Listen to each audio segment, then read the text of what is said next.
So we'll start with, first of all, we'll start with solved examples of chapter number 2. So example 2.1, which is a very simple question, by the way. Two different liquids of density rho 1 and rho 2 exert the same pressure at a certain point. What will be the ratio of heights of the respective liquid columns? तो पहले तो question में बोला क्या है वो समझ लो. दो डिफरेंट लिक्विड्स है. अगर लिक्विड्स डिफरेंट है तो डेंसिटीज अलग है. एक का डेंसिटी रो 1 है, दूसरे का रो 2 है. They exert the same pressure at a certain point. तो at a certain point they exert the same pressure. तो for example let us take a tube.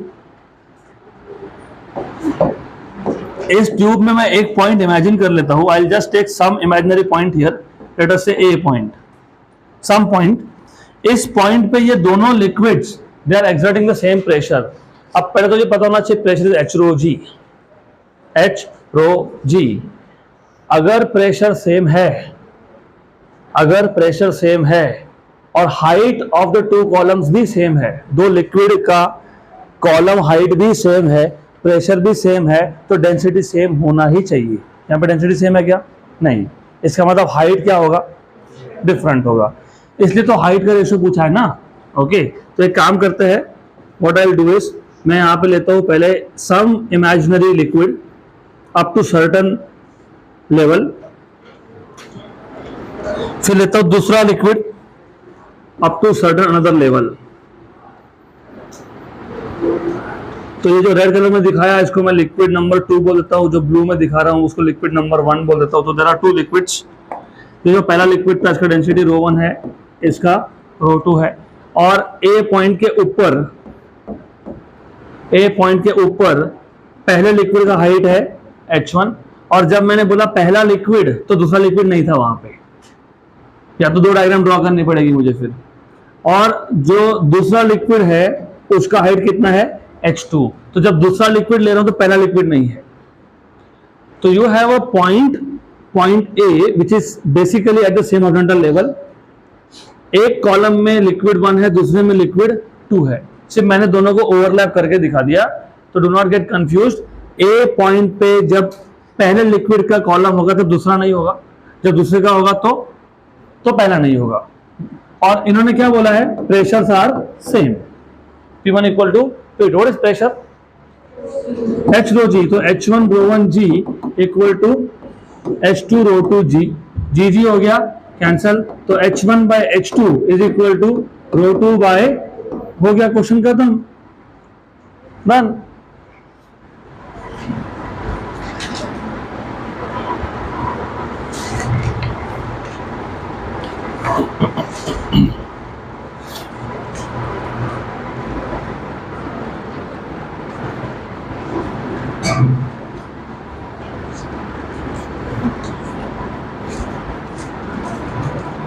Done. Very difficult question. इस type के question exam में बिल्कुल नहीं आते.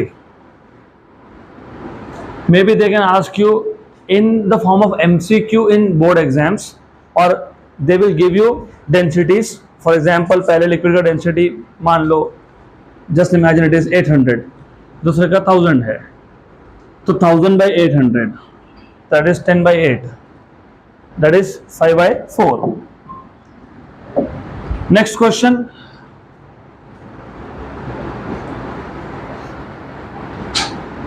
अगला question, example 2.2. A swimmer is swimming in a swimming pool. अच्छा, swimmer कहीं और भी स्विम कर सकता था क्या? Oh no. स्विमर तो स्विमिंग पूल में स्विम करेगा ना.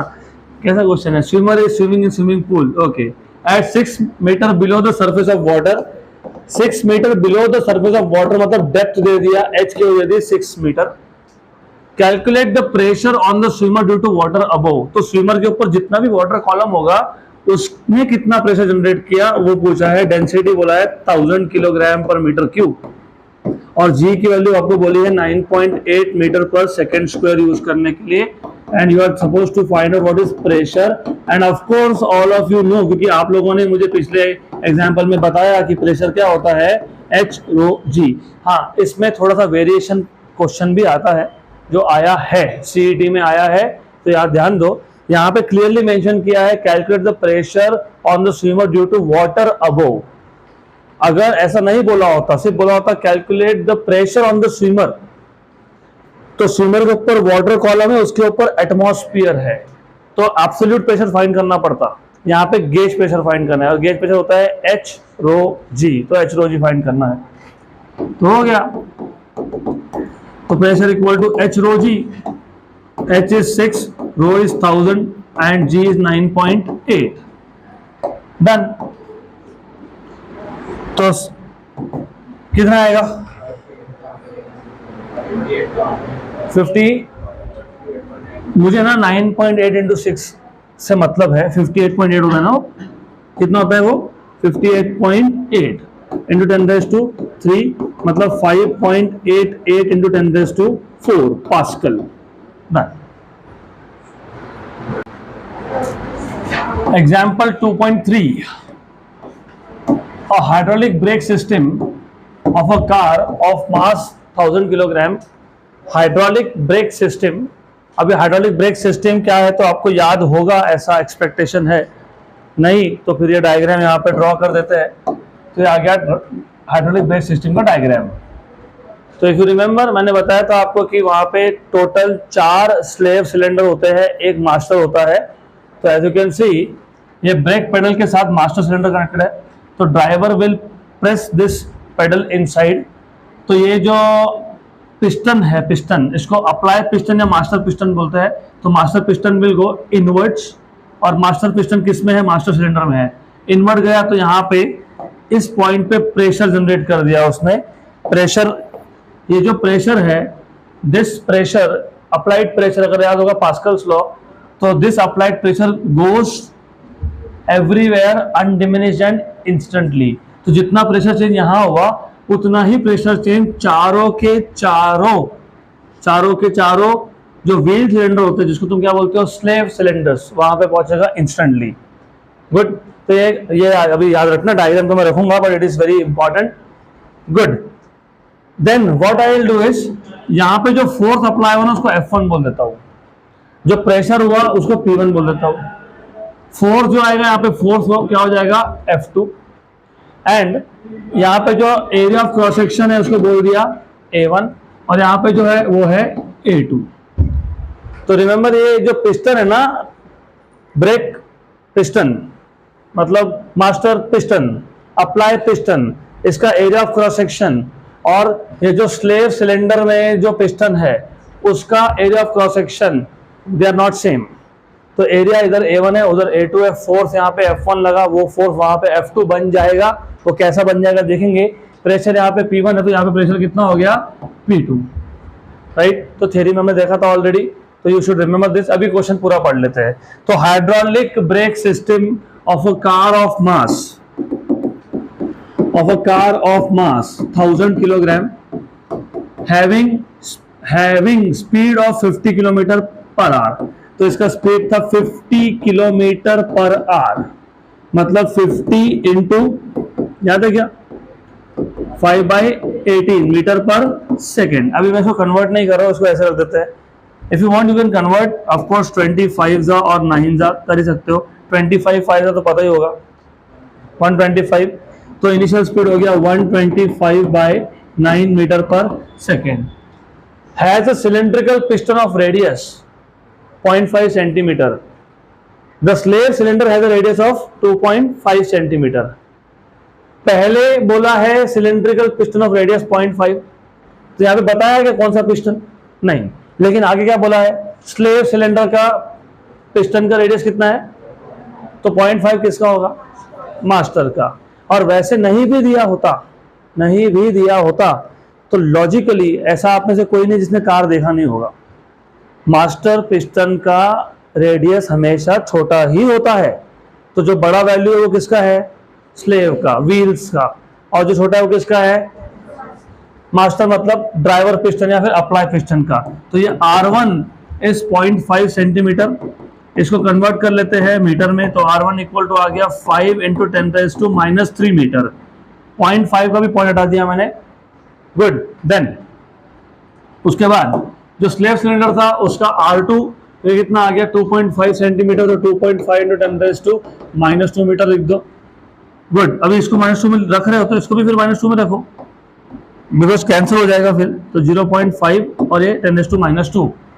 if a constant force of 100 newton applied on the brake, एक बात बताओ, ब्रेक पे फोर्स कौन लगाएगा? ड्राइवर लगाएगा ना। तो ये फोर्स 100 न्यूटन का कहाँ लगा? मास्टर पे। तो किसकी वैल्यू दी है? किसकी वैल्यू दी है? F1। यहां पे अगर वैल्यू समझने में गलती हुई तो गए, तो 100 न्यूटन F1। आगे क्या बोला है? What distance the car will travel before coming to stop? तो कार will stop, मतलब फाइनल स्पीड इज 0। और कितना डिस्टेंस कार कवर करेगा, मतलब क्या पूछा है? S। क्या पूछा है? S। तो अभी देखना पड़ेगा कि फॉर्मूला कौन सा यूज करेंगे।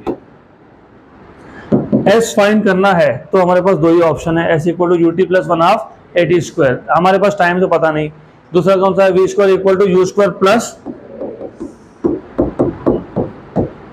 तो S मुझे अगर चाहिए, V तो पता है 0, U भी पता है 125/9। S फाइंड करने के लिए कौन लगेगा? A। और बाय द वे यहाँ पे मैं माइनस लिखने वाला हूँ, it is only because of retardation, क्योंकि स्पीड कम हो रहा है ना, तो रिटार्डेशन है, एक्सेलरेशन नेगेटिव आता है, इसके लिए माइनस लिख दिया। लेकिन मुझे A चाहिए। अब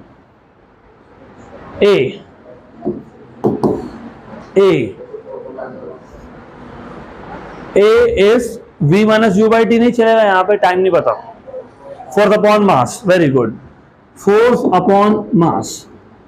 मास तो कार का ही है, फोर्स कौन सा? मास्टर पिस्टन का। मास्टर पिस्टन गाड़ी नहीं रोकता, गाड़ी रोकता है स्लेव पिस्टन। तो जो स्लेव सिलेंडर है ना, मतलब व्हील के सिलेंडर है, वो कितना फोर्स लगा रहा है, तो यहाँ पे F1 नहीं आएगा, कौन आएगा? इसके लिए मैंने बोला फोर्सेस की वैल्यू समझना जरूरी है। मास्टर मतलब ड्राइवर ने सिर्फ ब्रेक पेडल को प्रेस किया, उसने जाके खुद जाके नहीं चक्के को रोका, किया क्या? ऐसा नहीं ना। हाँ, तो गाड़ी के चक्के को किसने रोका? फिर किसने रोका? स्लेव। तो फोर्स कौन सा? स्लेव। स्लेव के लिए मैंने इससे डायग्राम ड्रॉ किया यहाँ पे, तो क्या वैल्यू लगेगी? अभी F2 फाइंड करेंगे। हमको चाहिए था S से चाहिए था A के लिए चाहिए F2, तो F2 फाइंड करेंगे। F2 फाइंड करने के लिए पास्कल लॉ लगेगा, P1 equal to P2, that is F1 by A1 equal to F2 by A2। तो यहां से F2 मिल जाएगा आपको, F1 A1 बाय A2। लेकिन area of cross section of piston is always in the shape of a cylinder, मतलब disc जैसा होता है वो। तो डिस्क मतलब क्या? πr²। क्या लिखोगे? πr²। तो πr1² अपॉन πr2²। तो F2 क्या आ जाएगा? F1 R1 बाय R2 का स्क्वायर। पाई हो गया कैंसल, बराबर, गुड। तो अभी हम लोग फाइनली सॉल्व कर सकते हैं। हमारा पहला काम होगा टू फाइंड F2। F2 से मिलेगा A से मिलेगा S। हाँ चलो, हाँ ओके, वो ठीक है। A2 बाई A1 आएगा। ओ सॉरी, ये ना प्लीज इसको बंद रखा करो, so much of problem with reflection.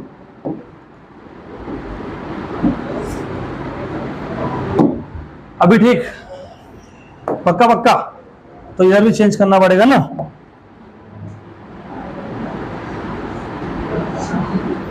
तो इधर भी चेंज करना पड़ेगा।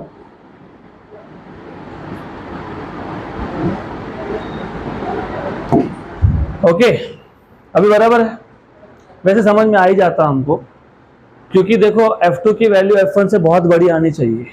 अगर मैंने उल्टा लिखा भी था तो आंसर F2 की वैल्यू 100 से कम आती, वो तो हो ही नहीं सकता। तो फिर कैलकुलेशन में समझ में आ जाता हमको। तो F2 equal to F1 R2 bye R1 का स्क्वायर। F1 कितना है? 100। R2 कितना है? 2.5 into 10⁻², और ये कितना है? 0.5 into 10⁻²। इसका क्या करेंगे? स्क्वायर करेंगे। कैंसल कैंसल, 1 जा 5 जा, 5 से 25 into 100 is 2500। तो 2500 न्यूटन। और इसका मतलब 25 टाइम्स हो गया। ड्राइवर ने, मास्टर ने सिर्फ 100 न्यूटन का फोर्स लगाया था और वो 2500 हो गया, 25 टाइम्स हो गया, तो बराबर है, there is no problem here. Now you can find out what is acceleration. Acceleration is F2 by m. F2 is 2500, m is 1000, so that is equal to 2.5 metre पर सेकेंड स्क्वायर। अब और एक गड़बड़ होती है जो नहीं हो, बता देता हूँ। कई बार ना क्या करते हैं कि यहाँ पे माइनस लगा देते हैं, बोलते हैं रिटार्डेशन है। अगर तुम यहाँ माइनस लगा रहे हो तो फिर इधर मत लगाओ, तो इधर यूज नेगेटिव हियर और यूज नेगेटिव देयर, दोनों में से एक जगह पे।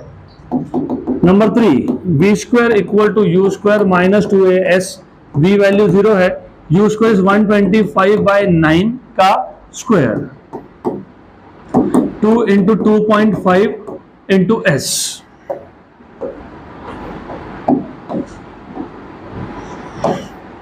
इंटू एस, ये 5 है, 5 तो 5s, तो 5s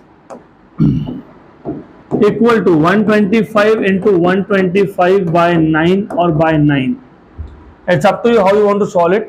आपको डायरेक्टली 125/9 करना है तो कोई प्रॉब्लम नहीं है, कर सकते हो। कितना होता है 125/9, कितना होता है?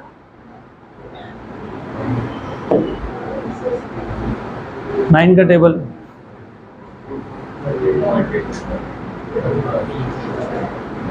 9 10 जा 90, 9 4 जा 36, 90 और 36 कितना होता है? 90 और 36 कितना होता है? नहीं, आसपास नहीं, 90 और 36 कितना होता है? 126 होता है ना, होता है ना?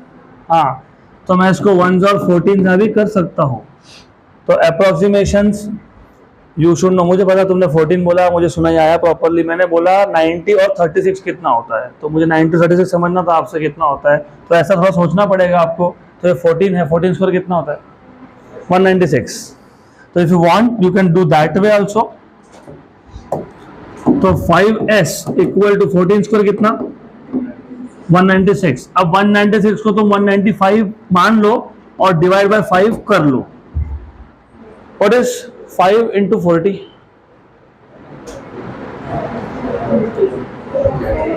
What is 5 into 39? What I'm asking is what is 39 5s are?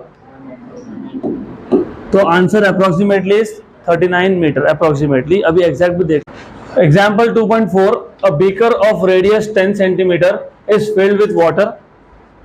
Calculate the force of surface tension on any diametrical line on its surface. Surface tension of water is 0.075 Newton per metre. तो question में बोला है एक beaker है, beaker आपको पता होना चाहिए, it has a circular cross section, so cylindrical shape होता है। उसका रेडियस दिया है 10 सेंटीमीटर, तो डायमीटर होगा 20 centimetre. Radius is 10, diameter will be 20। It is filled with water. Calculate the force of surface tension on any diametrical line. तो उस पर कोई भी डायमेट्रिकल लाइन ड्रॉ करो, उस पर सरफेस टेंशन कितना है वो बताओ। Surface tension of water is 0.075। ये 0.075 जो वैल्यू है अभी ये याद रख लो, क्योंकि बहुत जगह पे आपको जो क्वेश्चंस आते हैं उसमें वाटर का सरफेस टेंशन और सोप सॉल्यूशन का सरफेस टेंशन नहीं दिया होता है। It is expected from you to know that value. तो surface tension of water is 0.075। कहीं कहीं बोला होगा 0.072, तो वहां वो यूज कर लेना, राइट। और सोप सॉल्यूशन का होता है 0.027। 72 is for water, 27 is for soap solution. तो 0.072 इज फॉर वाटर, यहाँ पे 75 बोला है, और सोप सॉल्यूशन के लिए 0.027। और वैसे भी सोप सॉल्यूशन मतलब डिटर्जेंट का सॉल्यूशन, और हमने देखा था कि स्पेरिंगली सोल्यूबल इम्प्योरिटी तुम जब मिक्स करते हो तो सरफेस टेंशन क्या होता है? हाँ, तो सिर्फ 72 और 27 ऐसा याद रखना। 72 बड़ा नंबर है तो वो वाटर का होगा, और 27 छोटा नंबर है तो वो सोप सॉल्यूशन का होगा। तो अभी तो दिया है, अभी फिलहाल तो हमको कोई प्रॉब्लम नहीं आएगा यहाँ पे। तो सरफेस टेंशन का वैल्यू दिया हुआ है 0.075। And look, to make calculation simple, एक काम करना, इसको 75 × 10⁻⁴ -3 कर लेना, और ये नीचे गया 10⁻³ हो गया, +3 हो गया, ये मतलब 1000। या फिर आप ऐसा भी कर सकते हो, ऐसा भी लिख सकते हो, 3 4 का तो 3/4 30/4 आपको करना है तो ऐसा भी करो, कोई बात नहीं। I just keep it like this, जब जरूरत पड़ेगी तब देखेंगे कैलकुलेशंस का। अभी आ गया आपका सरफेस टेंशन, आपको पूछा है ये है कंटेनर का टॉप व्यू, कंटेनर को तो ऊपर से देख रहे हो टॉप व्यू, तो ये बन गया डायमेट्रिकल लाइन। इस डायमेट्रिकल लाइन पे पूछा है आपको force due to surface tension, क्या पूछा है? Force due to surface tension. Do you remember how do we define what is surface tension? Force per unit length, force per unit length. तो ये जो डायमेट्रिकल लाइन दिया है इसका length कितना होगा? 2r, मतलब बेसिकली डायमीटर। गुड, तो हो गया, खत्म, डन। तुमको फोर्स चाहिए तो फोर्स होगा tension into length, tension into length, tension is 0.075 into length is 2r। How much is the radius given to you? 10 centimetre. तो 10 सेंटीमीटर को मैं मीटर में कन्वर्ट कर लेता हूं, मीटर में कन्वर्ट हो गया। अब इसको सॉल्व कर लो, हो गया। क्या आएगा?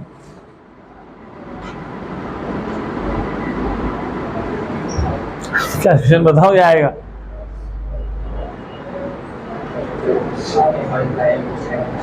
ये 10⁻² और ये 10⁻⁻1, ये 10⁻³ और वो -1 10⁻⁻4। 75 इंटू 2 इज 150, 150 इंटू 10⁻⁻4। तो बताओ कितना आएगा? 0.015 न्यूटन। हो गया, 0.015 न्यूटन आंसर है, डन।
Next question.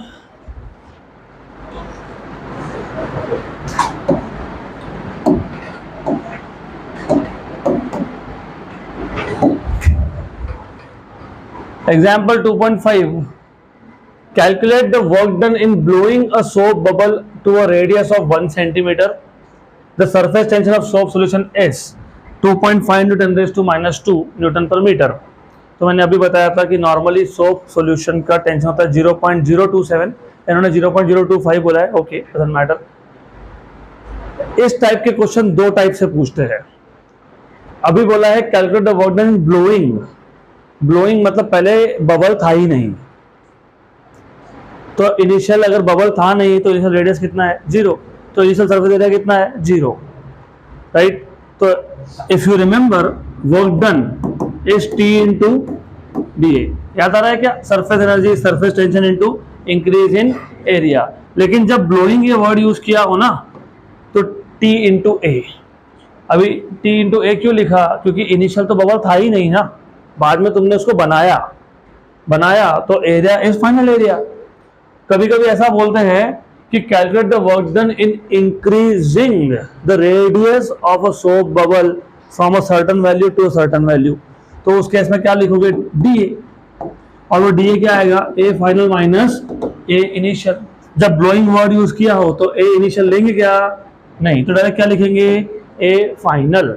तो आप जितने भी स्टैंडर्ड बुक उठाओगे वहां पे डायरेक्ट लिख दिया होता है energy is tension into area. वो कंडीशनल है, पहले बबल नहीं था इसलिए ब्लोइंग वर्ड यूज किया हुआ है। तो वो याद रखना, फॉर्मूला वही है जो हमने सीखा था। तो हमको दिया हुआ है क्या, हमको बोला है इनिशियल एरिया 0 है, मैं लिख देता हूं। फाइनल रेडियस कितना दिया हुआ है 1 सेंटीमीटर, मतलब 10⁻² मीटर। तो फाइनल एरिया भी मिल जाएगा। बबल का एरिया होगा 4πr², क्योंकि बबल इज अ स्फीयर। तो फाइनल एरिया मिल जाएगा आपको 4πr, मतलब 10⁻² का स्क्वायर हो गया। तो ये आ जाएगा 4π × 10⁻⁴ मीटर स्क्वायर। ठीक, और क्या दिया हुआ है आपको, टेंशन का वैल्यू दिया हुआ है 2.5 × 10⁻² न्यूटन पर मीटर। और आपको फाइंड करने के लिए बोला है work done. You are suppose to find out work done. और वर्क डन का फॉर्मूला अभी अभी मैंने बताया, F equal to work done equal to T into A, लेकिन वो ड्रॉप का होता है, बबल का होता है 2TA। ये भी डिफरेंस है। बबल हैज 2 फ्री सरफेसेस, तो टेंशन 2 बार लिखना पड़ेगा। और ये जो A लिखा है ये actually final area minus initial area है। सिर्फ इनिशियल 0 था तो लिखा ही नहीं मैंने, तो दिस इज फाइनल एरिया, तो डायरेक्ट लिख देता हूँ A फाइनल। और ये 2 लिखना भूलना नहीं, बिकॉज बबल में 2 फ्री सरफेस होते हैं।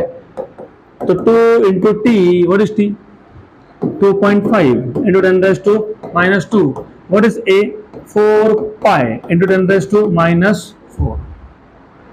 बराबर, सही है ना, गुड। अब कैलकुलेशन पे ध्यान दो, क्योंकि सबसे ज्यादा गड़बड़ यहीं पे होती है। 10⁻⁶ आ गया, 2.5 इंटू 2 कितना 5। आपको पता है 4π 12.56 कितना है 12.56। मैं फिलहाल 12.5 मान लेता हूं। 12.5 इंटू 5 125 का आधा। 12.5 इंटू 5 इज 125 का आधा, 62.5। तो रफली स्पीकिंग ये 62.5 इंटू 10⁻⁶ आएगा। रफली 62.75 into 10⁻⁶, that is the exact value जो टेक्स्ट बुक में दिया है जूल में। खत्म, डन।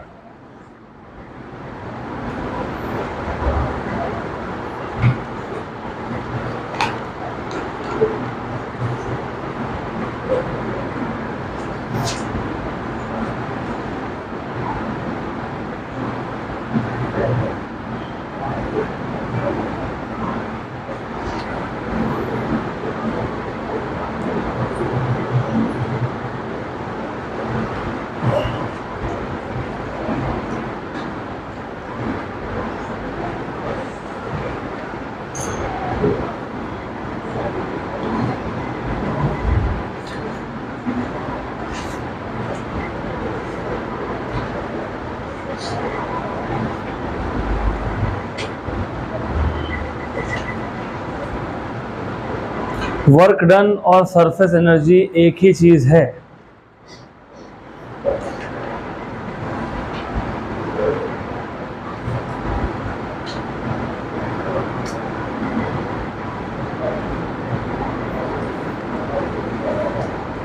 टाइम क्या हुआ, टाइम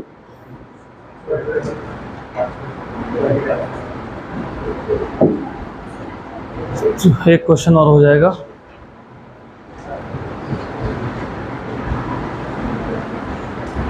मैंने तो पहले ही बता दिया था, इस बार एक्सप्रेस बैच है तुम्हारा ये। सेट सम टारगेट्स तो कंप्लीट तो करने चाहिए।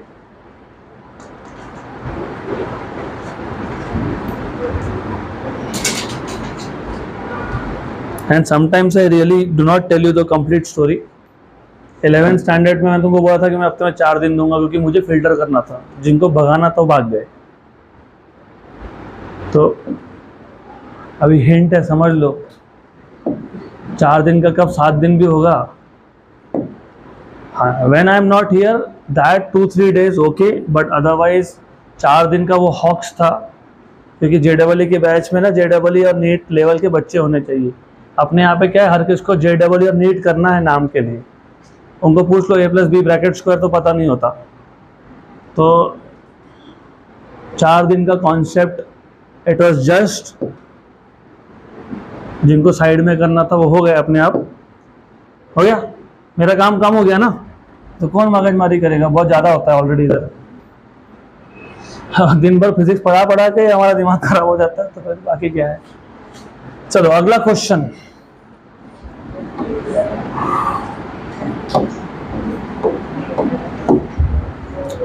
What should be the diameter of a water drop.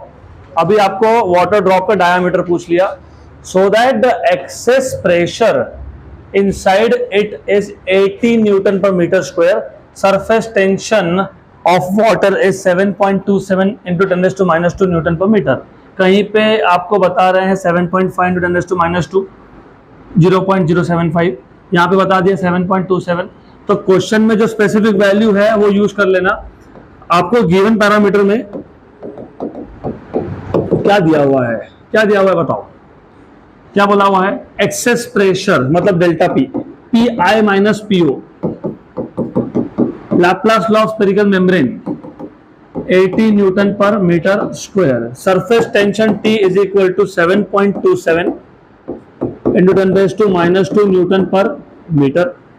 Surface tension दिया हुआ है, आपको पूछा क्या है, क्या पूछा है, डायामीटर, डायामीटर पूछा है। डायामीटर पता है क्या होता है, 2 टाइम्स ऑफ रेडियस। तो बेसिकली आपको डायामीटर पूछा हुआ है, that is 2 times of radius. तो पहले रेडियस फाइंड करना पड़ेगा। अब अगर आपको Laplace law of spherical membrane याद होगा और ड्रॉप के लिए याद होगा, तो ड्रॉप के लिए क्या था, 2T/r। वो ड्रॉप बोला है, बबल बोला तो क्या लिखते हैं, 40/r। Very good. तो एक काम करो, यहां से r मिल जाएगा आपको, क्या आ जाएगा r, 2T/pi माइनस पीओ। हो गया, खत्म। हमको क्या चाहिए था, डायमीटर क्या होता है, 2 टाइम्स ऑफ रेडियस। तो एक काम करते हैं ना, इसी को 2 से मल्टीप्लाई कर लेते हैं, इसी को 2 से कर लेते हैं, 2 into 2 4, 4T/pi minus PO, 4 into T 7.27 into 10⁻² दिया हुआ है, और ये कितना दिया हुआ है, 80। कितना है, 80 दिया है ना, 80, यस। 1 जा 20 जा, ये ऊपर गया 7.27 का हाफ, तो 7.27/2 इंटू 10⁻³ बोले 7.27 का हाफ, 7.2 का हाफ 3.6, तो 3.63 इंटू 10⁻³ क्या फाइंड कर रहे थे हम लोग, तो ये किस में आएगा, मीटर। तो 3.63 mm, 3.6 mm दिया हुआ है answer. Done. So that's it for today. This was the last question for today.